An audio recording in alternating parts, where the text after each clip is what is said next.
Após o sucesso eleitoral do coach e influenciador digital Pablo Marçal e das boas perspectivas de uma possível candidatura de Gustavo Lima, o PRTB mira em um novo nome: Wesley Safadão. O que a entrada dos sertanejos representa e qual o poder do Goiás metafísico?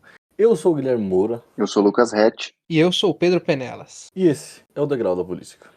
Eu vim aqui de coração dizer a vocês que gostam de mim, que me acompanham. Só Deus, só Ele lá pode parar um sonho. Queria dizer pra vocês que eu tô aqui ouvindo vocês independente de qualquer coisa, tá? O Brasil tem jeito, não vamos desistir do Brasil. E de onde eu saí existem milhões. De toda forma, a mim me importa. Nossa história tá começando agora. Viva o Brasil, vamos com tudo. Cara, pra gente começar esse aqui, eu queria fazer uma pergunta aqui antes, tá? Porque, Pedro, nós somos mais jovens. Eu me lembro quando o Wesley Safadão explodiu, eu devia ter uns 16 anos. Lucas, você já tinha 20. Tinha. Então eu me pergunto aqui, você estava na balada tomando gela e bebendo siroque? Eu nunca fui num show do Wesley Safadão, mas fui em muitas festas que tocou o Wesley Safadão. Assim, sou forçado a admitir que os seus primeiros hits eu estava em primeira mão ouvindo nas festas. O lugar apropriado para ouvir uma música do Wesley Safadão eu tava. Então, assim, tem que fazer essa confissão. Então você ficou entusiasmado, né, com essa possibilidade de um novo nome da política brasileira.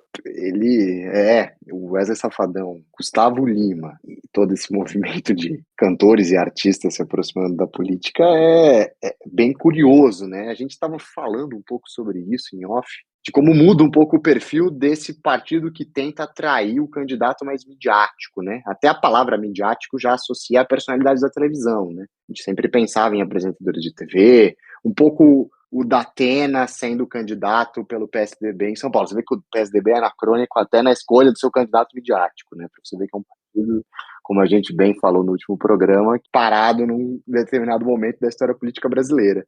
Mas eu sempre quando eu vejo essas candidaturas, e acho que o fenômeno Marçal na eleição para a Prefeitura de São Paulo não foi o primeiro sinal, mas talvez tenha sido um dos mais fortes, é essa nova relação que a gente vai ter de base mesmo, né? Pensando em política material, assim. Eu estava vendo há um tempo atrás a relação de pessoas que trabalham como influenciadores digitais no Brasil, né? Você tem noção de quantas pessoas têm mais de 10 mil seguidores só no Instagram no Brasil? 500 mil pessoas. Isso dá mais influenciadores digitais que trabalham como influenciadores digitais do que engenheiros civis no Brasil. Acho que são 490 mil. O Brasil é o terceiro maior país com influenciadores digitais, o país que, se não me engano, mais passa tempo conectado, ou o segundo país que mais passa tempo conectado. E muitos desses influenciadores vão ter a sua principal forma de renda nessas plataformas, com venda de cursos ou produtos relacionados a esses cursos que são ofertados, né? Então a gente está falando de um ecossistema que por si só é muito numeroso, e a gente está falando de uma quantidade de influenciadores que vai impactar diretamente em trabalhadores autônomos, que vem crescendo nos últimos anos justamente pelos próprios aplicativos, iFood, Uber, enfim, falei o nome de um monte de marca que não patrocina o programa, mas isso tudo para falar que a gente está vendo uma reconfiguração da economia, né? E se a gente está falando de uma reconfiguração da economia do ponto de vista do agronegócio, a gente também está falando de uma reconfiguração da economia no setor urbano. E é uma economia que tem ligado às plataformas, né, digitais e ao empreendedorismo. Então, Gustavo Lima já se apresenta um pouco como esse candidato, olha como eu empreendi, além do sucesso musical, além da mídia, ele é alguém que se apresenta como um empreendedor. Você que quer empreender, você que quer prosperar como autônomo, vote num cara que já o fez, né? O Gustavo Lima é um cara da vanguarda, né? Ele foi atuante no governo Bolsonaro, tem aquela casa dele, estilo greco-goiano, aquela... É o greco-goiano, isso aí. Que só o Ettore saberia dizer o nome daquele pilar lá, mas ele tem. Isso que você falou, agora falando um pouco mais sério, isso que o Rett falou do influenciador é assustador, mas é fantástico. Você pega um exemplo do Marçal aqui na eleição para prefeito. Quando ele tomou aquela enxurrada de denúncia, quem que era o advogado do lado dele? Era aquele cara que faz uns vídeos que fala, doutor, eu sou o culpado. Ele fala, não, veja bem no artigo tal. Eu sei quem é. Ele era advogado do Marçal? Então, quando o Pô, mas Marçal, tem que ser, né, cara? ele Se não é, ele tem que ser. Incrível. sofre aquela Só vou fazer enxurrada. um mini comentário. Sabe quem é o advogado do Cariani? Luiz Eduardo Cardoso. Zé Eduardo? Aham. Professor da Ele é o advogado do e Cariani. da Menino da Justiça da Dilma. Ele mesmo, ele mesmo. Ele é o advogado do Cariani. Quase chamei ele de Craquiani, mas o Cariani, ele mesmo. Não é à toa que teve todo aquele BO lá e ninguém mais fala nisso, né, cara? Você vê como até influencer arruma advogado, quando o calo aperta, né? Deixa Aí você arruma um advogado sério, né? bunda é no. Não, claro que ele deve ter uma equipe jurídica grande por trás dele, mas quem apareceu do lado dizendo que estava dando apoio a ele foi o doutor João. Aí me veio essa a cabeça, quando você fala de uma nova configuração, eu imaginei isso, que não vou contratar o melhor advogado, vou contratar o mais influente, o mais popular, o que tem mais seguidores, que é o caso desse cara. E é realmente uma nova configuração, essa coisa dos influencers. É mais ou menos o PRTB falando: deixem de lado a empresa do Valdemar, né, chatices da família Bolsonaro e venham para o PRTB. E, cara, só que assim, famoso na política sempre teve, eu acho. Se a gente pensar em figuras midiáticas, assim, da mídia tradicional, como a gente chama, televisão, né? Ou rádio, Uhum. a gente tinha o Roberto Jefferson, que eu acho que tá preso, né? O Datena agora, Garotinho. o Garotinho, Clodovil. o Clodovil, o próprio Dalborga, que a gente tanto gosta, também foi deputado pelo Paraná, etc. Então essas figuras, elas rondavam. E mesmo no meio da música, a gente teve, por exemplo, o Sérgio Reis, que talvez seja um dos maiores nomes da música sertaneja, né? Aguinaldo Uhum. O Aguinaldo Timóteo. Timóteo, e assim por diante. Você tinha essas figuras. Uhum. Mas é interessante como essas figuras, eles tinham mais a perder, porque a forma de economia deles era diferente. Eles tinham contratos, eles tinham que fazer shows, etc. Não que o Gustavo Lima não tenha que fazer shows, etc. Mas assim, eles tinham uma imagem maior a zelar. Tanto que a maioria desses caras era tipo, ah não, a bandidagem, nós temos que ter aqui uma família, qualquer coisa. O Clodovil já era uma figura um pouco mais diferente, mas enfim. Enquanto o Pablo Marçal, ele não precisa, né? Ele realmente ele é chefe dele mesmo. E a forma com que ele ganha dinheiro é através dele mesmo, com o público, etc. Então ele pode se expor a ridículos e expor o meio político da qual ele vai se colocando de forma caricata, sem nenhuma grande represália, assim. Pera aí, agora ele tem contato com o SBT, né? Que, nossa, realmente. Não, mas agora Agora que o Silvio se parou. foi, né? Não, mas é um contrato. Mas é contrato? Ele tem, ou ele faz umas. Eu nem sei o que ele vai fazer no SBT. Ele ia fazer Eu um lembro de programa. ler essa notícia, mas ele faz Então, o não quê? É um entendi. programa, né? Tá junto com o Datena, tá também, O não. Datena é logo antes dele, inclusive. Alô, Cris Flores. Exato. Um abraço para nossa amiga Cris Flores. Não, perdão. É barrado no SBT após se dizer contratado. Ou seja, é pior, né? Ele diz que foi contratado e não foi. É Classic Marçal, né? Mas é o que o Guilherme falou, assim, meio que tanto faz, né? Ele cresceu um pouco nesse pitoresco, né? Assim, a maior parte das notícias que eu sabia do Marçal antes dele ser candidato eram todas meio ridículas, né? As declarações que ele dava, parecia tudo muito. Claro, eu acho que não existe um nível de pragmatismo de falar que é tudo friamente calculado, ele é aquilo em algum nível, mas ele também sabe que no ambiente de plataforma, a viralização é muito ligada ao absurdo. Se você tem a possibilidade de viralizar, de comentar, isso em todas as plataformas. O Twitter talvez seja o que melhor tem esse mecanismo, mas se você vê no Instagram o número de comentários, o número de interações, se você vai nas falas dele quanto coach lá, quando ele vende os cursos dele, a maior parte ou a maior parte dos cortes, pelo menos, é completamente absurda. E assim, ele apareceu com números muito expressivos para eleição para a prefeitura de São Paulo. E aí eu acho que é um pouco essa mudança dos famosos que o Guilherme trouxe. Assim, ele é famoso por ele mesmo, né? Assim, ele não é um músico que corre o risco de perder o público, ele não é um apresentador de televisão que corre o risco de perder o contrato e a audiência. Ele é famoso por isso. Então, quando ele é candidato à prefeitura, ele é isso, né? Ele não pode ser diferente disso. Ele ser diferente disso é que vai ser visto como uma traição para o eleitorado dele. Não, mas agora uma coisa que tem tudo a ver com o programa, o Marçal,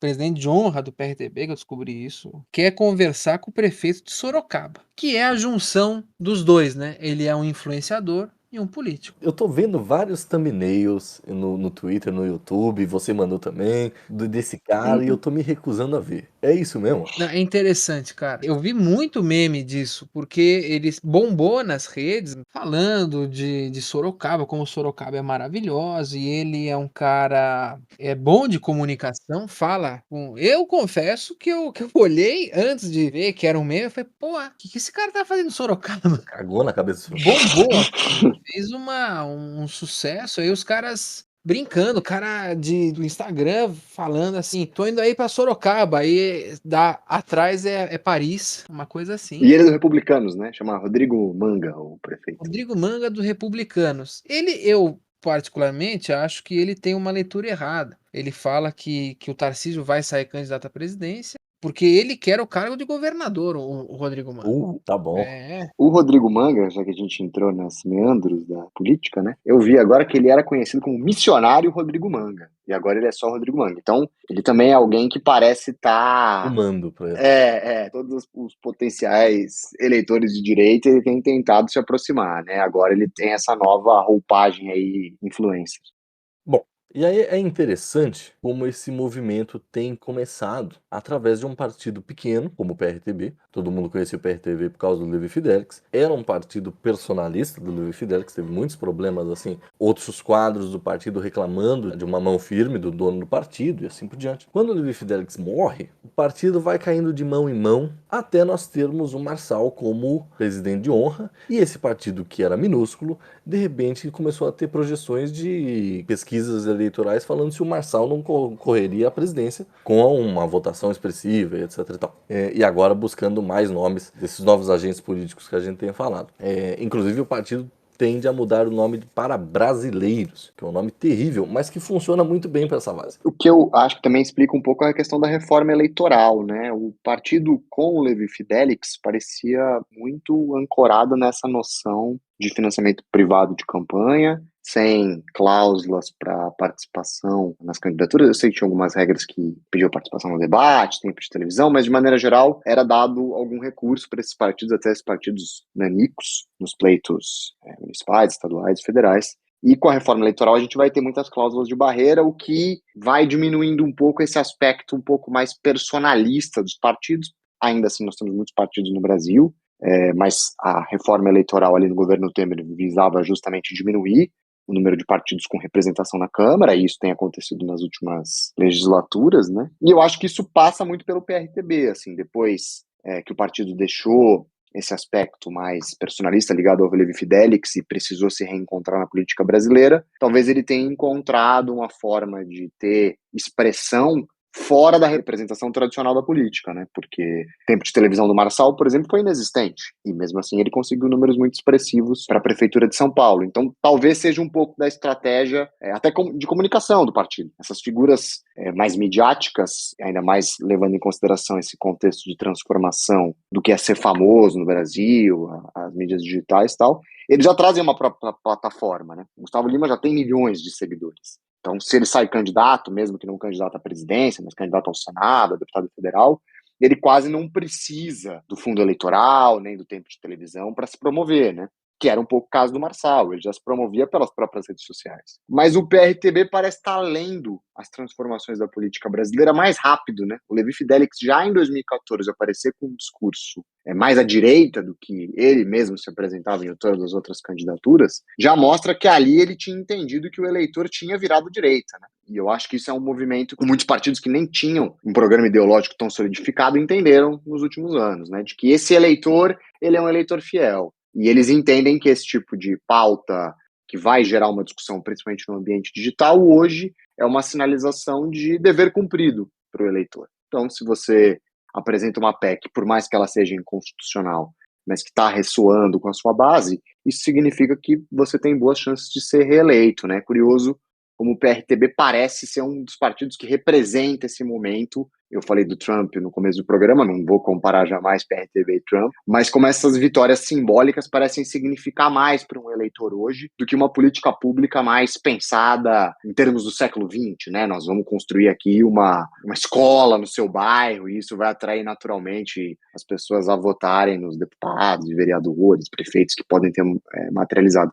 muitos eleitores hoje já parecem mais ligados a essas pautas mais digitais e nacionais, né? Mesmo em nível local. Pablo Marçal estava com o Gustavo Lima em Miami hoje, tomaram um chá da tarde, e prometendo anúncios de ações conjuntas. Mas a Flórida é o estado brasileiro mais longe de Brasília. Isso, Então. isso. Miami é o estado mais ao norte, né? Exato. E tem uma rua em Goiás, eu vi, assim, era uma matéria, um vídeo dos Estados Unidos, um americano falando da rua dos milionários de Goiás, só vê aqueles carros Ferrari amarela, Camaro, não, melhor, Camaro amarelo, sabe? Pô, e o pessoal brincava que era o melhor lugar do mundo, Goiás, e agora, apareceu, né? Goiás e Sorocaba. Mas Sorocaba faz parte do Goiás metafísico, Isso, né? porque Porque é o centro-oeste, o interior de São Paulo, ele não é tão geográfico. Não, o Goiás metafísico, eu acho que é tudo esse Brasil sertanista profundo, né, cara? Exato. O Goiás metafísico chegou no Rio de Janeiro, o sertanejo praticamente não tocava no Rio, há alguns anos atrás eu tinha visto isso, e parece que tem adentrado as festas cariocas. Olha aí. É a zona cultural, zona sul, o bastião do modernismo brasileiro tem se rendido Logo menos Caetano Veloso lança duo com algum sertanejo, então. Lança. Vai ter clipe na Bad Runner, Caetano. Saiu essa semana, a semana que nós estamos gravando, né? Saiu uma tabela do nível do crescimento de produtividade do brasileiro nos últimos 20 anos, de quanto o dólar o brasileiro produz. E aí, se a gente pensa cultura, no caso aqui música ou lifestyle e assim por diante, como algo que vai propagar um estilo de produção, um estilo de o que aquele povo está arrumando para a produção de bens e consumo e assim por diante, é interessante como isso aí não, esse goianistão, né, esse Goiás metafísico, ele não está produzindo nada, né, e ele não está buscando produzir nada, né. Por exemplo, as músicas que estouram agora são todas de fazendeiros que já têm dinheiro. Só que, por exemplo, e o agro realmente talvez seja a grande indústria brasileira legalizada, entre aspas, no Brasil, mas o agro também não gera empregos e salários e assim por diante, né?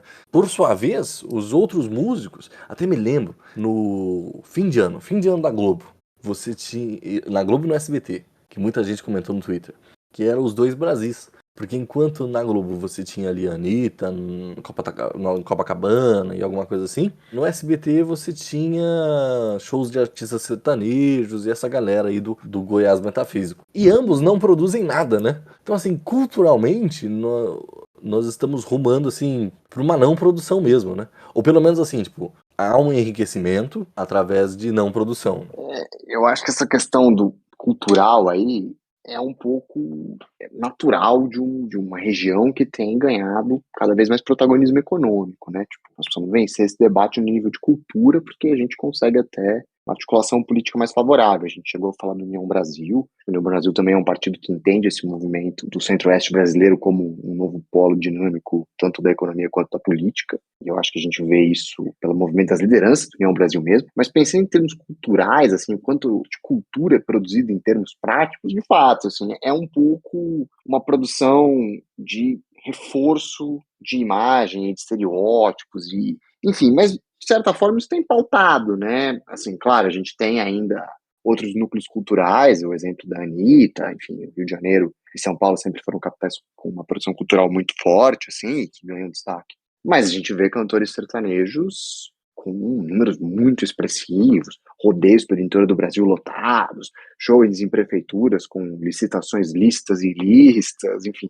Então, assim, é um movimento que parece arrumar para uma política que vai ter o Centro-Oeste como protagonismo do Brasil nos próximos 20, 30 anos. O que isso vai significar em termos de Estado, a gente não sabe, né? Quer dizer, a última experiência que a gente teve de um Estado que tinha bases mais agrárias é a Primeira República, né? Depois disso, a gente tem um movimento com uma indústria, os industriais vão ganhando cada vez mais protagonismo dentro do governo Vargas, e isso vai passar o governo Vargas, vai chegar a ditadura militar, enfim. E aí o ciclo da redemocratização vai tirar os industriais de cena, com a abertura do mercado, dos mercados externos, né? Governo Collor, governo Fernando Henrique e tal. E aí a gente agora tem esse movimento com o setor agrícola sustentando um pouco a base da economia brasileira. Agora, pensando em como isso vai se configurar um Estado em torno disso, talvez os primeiros movimentos que a gente tenha visto são os primeiros movimentos que a gente viu na Primeira República.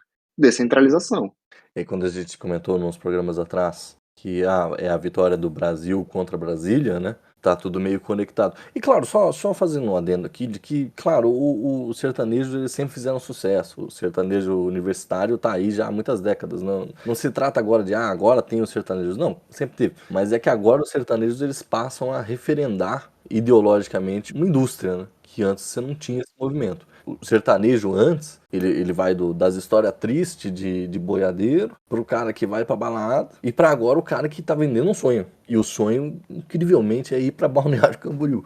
Extrapolou fronteiras geográficas, né? Goiânia pode ser a Meca, né, cara? Mas. Tá indo pra Balneário. Aí acabei de ver, sem ligação com cidade, Gustavo Lima pode ser homenageado em Salvador. Uma vereadora do PDT protocolou uma proposta de homenagem ao Gustavo Lima em Salvador, a terra do axé, do reggae. Estão tirando as fronteiras. E aí vem a coisa E do vamos lembrar Centro-Oeste, que você falou de Brasília. o Wesley Safadão, ele é nordestino também, né?